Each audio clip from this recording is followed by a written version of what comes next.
എന്റെ അണ്ണാ ഞാൻ ഇവിടുന്ന് പോവത്തില്ല. എന്റെ പൊന്ന് ശ്രീകുട്ടി, നീ തൽക്കാലം വീട്ടിലോട്ട് പോ. ഇവിടുത്തെ സാഹചര്യം എല്ലാം ഒന്ന് നിരപ്പായി കഴിഞ്ഞാൽ ഞാൻ നിന്റെ വീട്ടിൽ വന്ന് നിന്നെ വീട്ടിൽ വെച്ച് ഞാൻ കെട്ടും. ആണോ? ഇത് പറയാൻ തുടങ്ങിയിട്ട് കാലം കുറയില്ലേ? ഇത്രയും കാലമായിട്ട് ഞാൻ കാത്തിരിക്കുവല്ലായിരുന്നോ? എടി അതെ, ഇത്രയും കാലമായെങ്കിലും ഞാൻ വേറെ കെട്ടിയില്ലല്ലോ.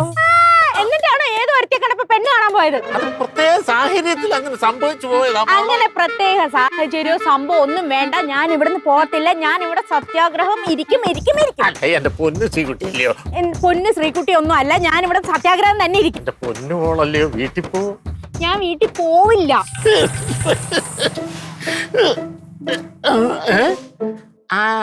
അങ്ങനെ കണ്ണ് കാണിച്ചെന്നെ വിളയ്ക്കാവൊന്നും നോക്കണ്ട. പണ്ട് നീ ഇങ്ങനെ കണ്ണ് കാണിച്ചല്ലോ എന്നെ വിളച്ചത്. അത് നടക്കത്തില്ല മോളെ.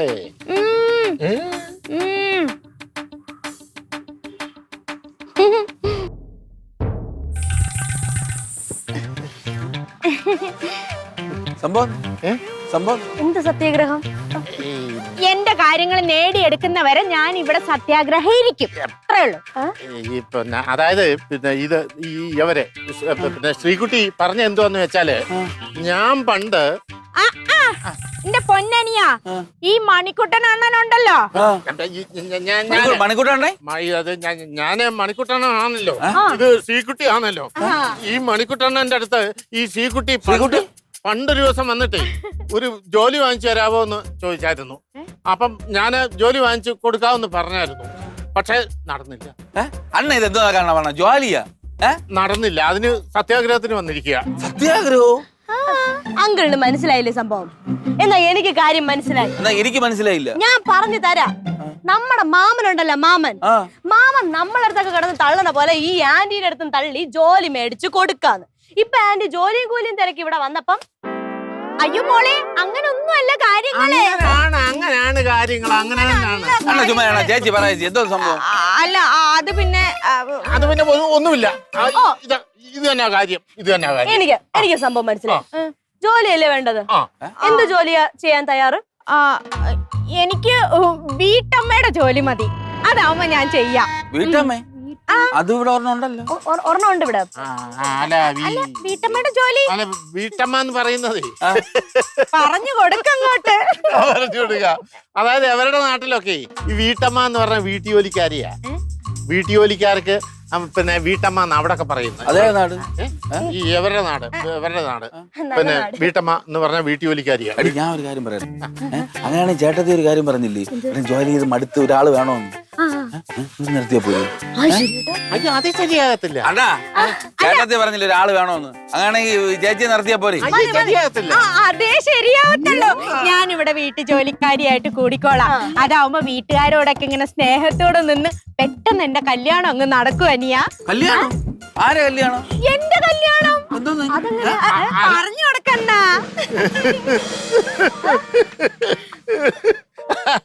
അതായത് കുഞ്ഞളിയാ, എവിടെ കല്യാണം എന്ന് പറഞ്ഞു കഴിഞ്ഞാ അവക്ക് ജോലി ആയി കഴിഞ്ഞാൽ കല്യാണം നടത്തൂന്ന് എവിടെ അച്ഛൻ പറഞ്ഞായിരുന്നു. ഇപ്പൊ അവക്ക് ജോലി ആകുമല്ലോ, അല്ലെങ്കിൽ ജോലി ആയല്ലോ.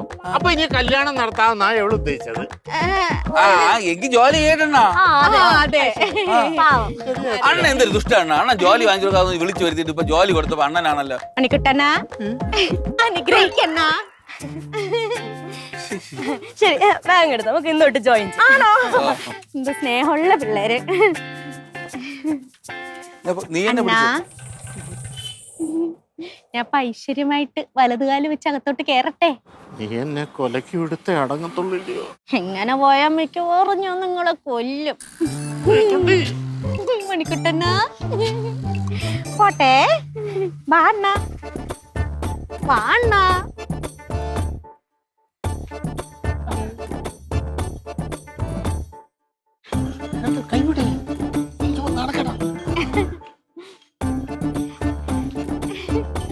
വരൂ. അല്ല, അണ്ണനുള്ളതല്ല, എനിക്കുള്ളതാ. അല്ല, ഇതൊക്കെ എന്തിനാ? അല്ല, ഐശ്വര്യോട് ഒരു കാര്യം തുടങ്ങല്ലോ. അപ്പൊ ഐശ്വര്യം ആയിക്കോട്ടെ എന്ന് വിചാരിച്ചു. അതെ. ആ ചേച്ചി വാജി അല്ല അണ്ണ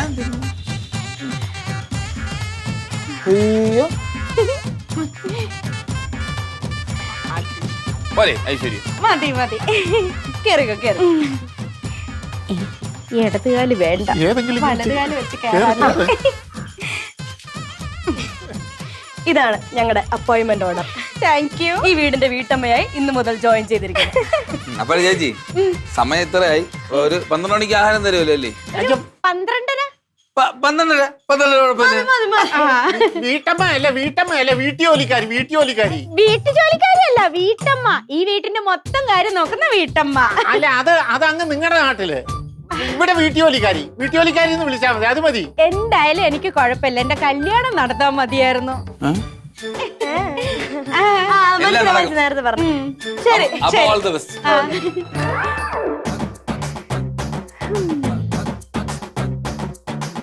അണ്ണന് വേണ്ടി ഞാൻ ഈ മോപ്പ് വരെ പിടിക്കേണ്ട അവസ്ഥയായി. ചേച്ചി, ഓ കാര്യങ്ങളൊക്കെ നോക്കിയും കണ്ടു അറിഞ്ഞ് ചെയ്യണേ. എല്ലാം ഞാൻ നോക്കിയും കണ്ടു അറിഞ്ഞും ചെയ്തോളാം. ചെല്ലട്ടെ അണ്ണ.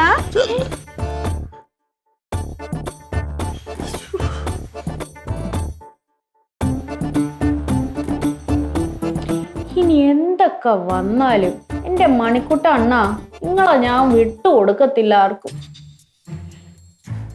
ആദ്യം ഇവിടെയുള്ള ഓരോ ആൾക്കാരെയും കയ്യിലെടുക്കണം. എന്തേലും മാർഗം ഉണ്ടാക്കാം.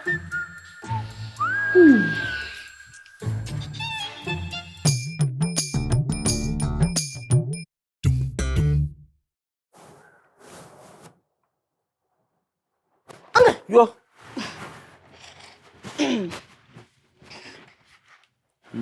അതെങ്കിൽ എനിക്കൊരു കഥ പറയാനുണ്ട്. അതെ, ഞാൻ ഇത് നോക്കിക്കൊണ്ടിരിക്കുകയായിരുന്നു. അത് കുഴപ്പമില്ല, അത് മാറ്റി വെച്ചേക്ക്. ഞാൻ പറയട്ടെ. കിഴക്കേ പാടം എന്ന അതിമനോഹരമായ ഗ്രാമം. കേക്കേ പാടല്ല, കിഴക്കേ പാടം എന്ന അതിമനോഹരമായ ഗ്രാമം. ആ ഗ്രാമത്തിൽ വലിയൊരു പ്രമാണി. ആ പ്രമാണിയുടെ മകൻ, മൂത്തപുത്രൻ. ആ മൂത്തപുത്രനും പാവപ്പെട്ട കുടുംബത്തിലുള്ള ഒരു പെൺകുട്ടിയും തമ്മിൽ അടുപ്പത്തിലാകുന്നു. അടുപ്പത്തിലായതിനു ശേഷം എന്റെ കഥ കേള്. വർഷങ്ങളായി ഇവരെ പ്രേമം ഇങ്ങനെ മുന്നോട്ട് പൊക്കോണ്ടേയിരിക്കുന്നു. അങ്ങനെ ഒരു ദിവസം ഈ പ്രമാണി എന്ത് ചെയ്യും? ഈ പ്രേമം കണ്ടുപിടിക്കുന്നു. ഫ്രഷ് സാധനം എവിടെ നിന്ന് തലേന്ന് വന്ന സംഭവം. അങ്ങനെ എന്ത് ചെയ്യുന്നു? ഇവര് തമ്മില് പിരിയുന്നു. അങ്ങനെ വർഷങ്ങളായിട്ട് കാത്തിരിക്കും. ഞാൻ ചെയ്ത തെറ്റെന്താണ്? അങ്കിള് കേള്, അങ്കിൾ അങ്ങോട്ട് കേള്. അങ്ങനെ വർഷങ്ങളായിട്ട് ഈ പ്രണാമിയുടെ മകൻ, പ്രണാമിയുടെ മകൻ, പ്രണാമിയിലെ തെറ്റിപ്പോയി, പ്രമാണിയുടെ മകൻ എന്ത് ചെയ്യുന്നു? വർഷങ്ങളായിട്ട് കാത്തിരിക്കുന്നു. അങ്ങനെ വർഷങ്ങളായിട്ട് കാത്തിരിക്കുന്നു. പ്രേമം പൊളിഞ്ഞല്ലോ. അങ്ങനെ കാത്തിരുന്ന ശേഷം ഈ പെൺകുട്ടി എന്ത് ചെയ്യുന്നു? പെട്ടെന്ന് പ്രത്യക്ഷയാകുന്നു. ഈ മറ്റേ പണക്കാരന്റെ മോനില്ലേ, അതാരാന്നറിയോ? മണിക്കുട്ടമാവൻ. മണിക്കുട്ടമാവൻ. ശ്രീകുട്ടി ചേച്ചി വന്ന് കേറിയില്ല അതിനു മുമ്പ്. അങ്കിളെ, ഞാൻ നേരത്തെ അടുക്കള കയറി പോയപ്പോണ്ടല്ലോ, ഇവര് രണ്ടുപേരും കൂടെ ജനന്റെ അപ്പുറത്തും ഇപ്പുറത്തും നിന്ന് എന്തോ കുശുകുശുക്കുന്നു. എടി പെണ്ണ, അങ്ങനെ ആ പെണ്ണ് ജോലി ചെയ്താന്നല്ല നോക്കിയതായിരിക്കും. പിന്നെ ജോലി ചെയ്താൽ നോക്കണത് ആ ജനലിൽ ഒരു പല്ലി വലിഞ്ഞു പിടിച്ച് കയറുന്ന പോലെ ജോലി ചെയ്താൽ നോക്കണം. നീ ആള് കൊള്ളാലോ. നീ ഒരു 85 വയസ്സുള്ള അമ്മച്ചിമാരെക്കാളും കഷ്ടമാണല്ലോ നീ. ഒരാൾ സംസാരിച്ച ഉടനെ ഒരു കഥ മെനഞ്ഞ ഒരു ഫുൾ സ്റ്റോറി. പ്രമാണിയും പ്രണാമിയും. അങ്കിൾ എന്നെ ഒന്ന് ആലോചിച്ച് നോക്ക്. ജോലി കൊടുക്കാന്ന് പറഞ്ഞ് വാഗ്ദാനം ചെയ്യുന്നു. അത് കഴിഞ്ഞ് ഇവിടെ വന്ന് എന്തോ ജോലി കിട്ടിയതിന് ശേഷം ഞാൻ കല്യാണം കഴിക്കുന്നു എന്ന് പറയുന്നു. എല്ലാം കൂടെ ഒന്ന് കണക്ട് ചെയ്തൊന്ന് നോക്കിയാണ്. അപ്പൊ എന്തോ നീ അണ്ണന്റെ ഇളയ മോളെ ഒന്നും തോന്നിയില്ല. ഞാൻ പങ്കായത്തിനടിക്കും. എന്നാ എന്റെ വേറൊരു കഥയുണ്ട്. വേറെ കഥ. മറ്റേ പാവപ്പെട്ട ഒരു കുടുംബത്തിലൊരു പെൺകുട്ടി പ്രണാമിയുടെ മകനുമായിട്ട് എന്നാ പോട്ടെ. നിന്നെ മുട്ട അടിച്ച് പുള്ളി കുത്താൻ പറ്റാത്തറിയാമോ? നീ ഓൾറെഡി പുള്ളി ഇട്ട് ഉടുപ്പിട്ടോണ്ടിരിക്കണോണ്ടാണ്. പോയി ബൈ ബൈ.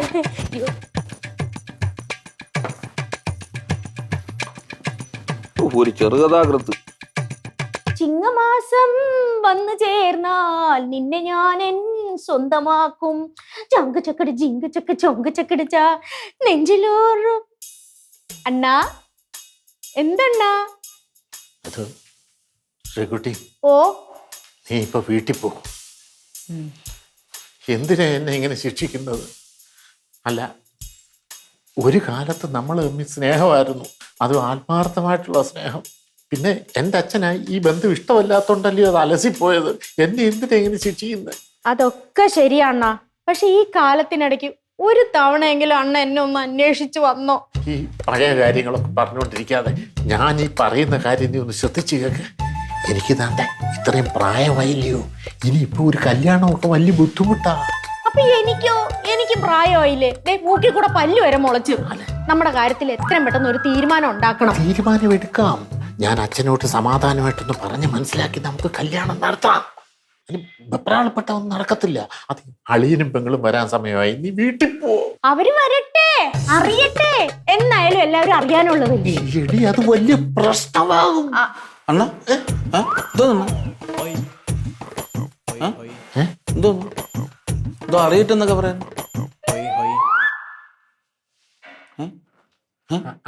അതാണോ? അത് എവക്ക് ഇവിടെ ജോലി ആയല്ലോ. ജോലി ആയല്ലോ. ആ വിവരം പിന്നെ വീട്ടിൽ വിളിച്ച് പറയാൻ പറഞ്ഞ. ആരുടെ വീട്ടില്? ഓ, ചേച്ചിയുടെ വീട്ടിലാ. നല്ല കാര്യമില്ല, ചേച്ചി വീട്ടിൽ വിളിച്ച് പറ. അനിയനൊരു ചായ എടുക്കട്ടെ. അപ്പൊ കുട്ടാ തൊപ്പിക്കര എപ്പൊ കല്യാണം? മകരമാസത്തിൽ വേലി കെട്ടിയിട്ട് അപ്പൊ കല്യാണം. അണ്ണ തോണ്ടിട്ട് പോയി പാട്ടും പാടി. അണ്ണനെ ഇങ്ങനെ തോണ്ടിട്ടൊക്കെ കൊണ്ടു എന്തോ അണ്ണ? ആര് തൊണ്ടി? എപ്പ തൊണ്ടി? ആര് എവിടെ വെച്ചു? അണ്ണ ഈ ചേച്ചി പണ്ണനെ താടിയിൽ ഇങ്ങനെ തോണ്ടി അപ്പൊ കിട്ടാ. എന്നെ ഒന്നും അവള് തോണ്ടാൻ നിക്കത്തില്ലടാ മോനെ. കുഞ്ഞളിയ, അവള് പാട്ടും പാടി പോയതേ ഉള്ളൂ, തോണ്ടിയിട്ടില്ല. അയ്യോ, ഞാൻ ഇപ്പൊ കണ്ടു. എടാ, നിനക്ക് കണ്ണിനായാണ്ട് തരാറുണ്ട് കേട്ടോ. ഈ കണ്ണാടി ഗ്ലാസ് മാറ്റണം. ചുമ്മാ അവൾ എന്നെ തോണ്ടിയെന്നോ? തോണ്ടിയാ അവള് വേറെ പറയും.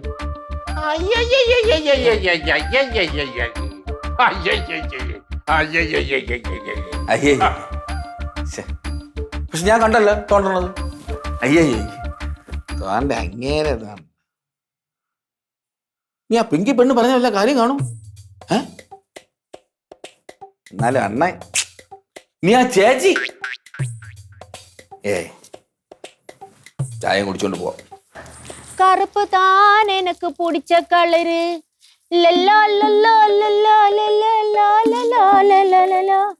കറുപ്പ് താൻ എനക്ക് പിടിച്ച കളറ്.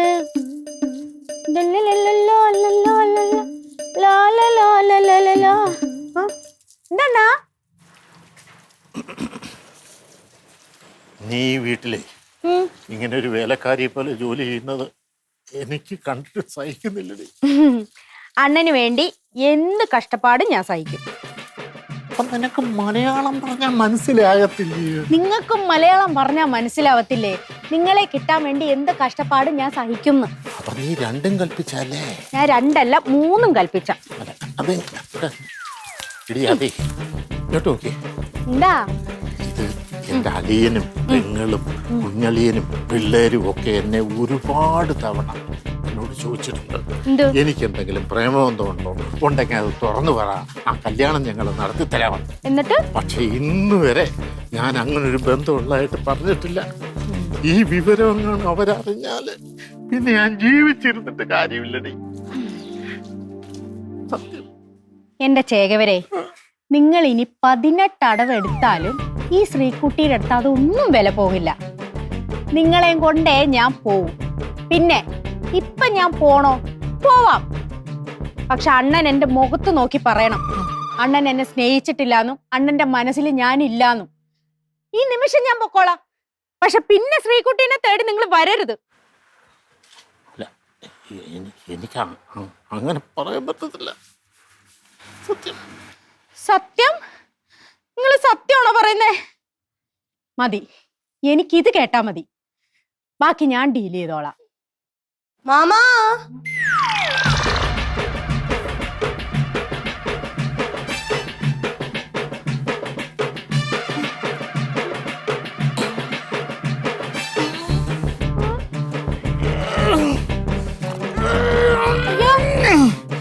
അണ്ണാ അണ്ണാ അയ്യോ അണ്ണാ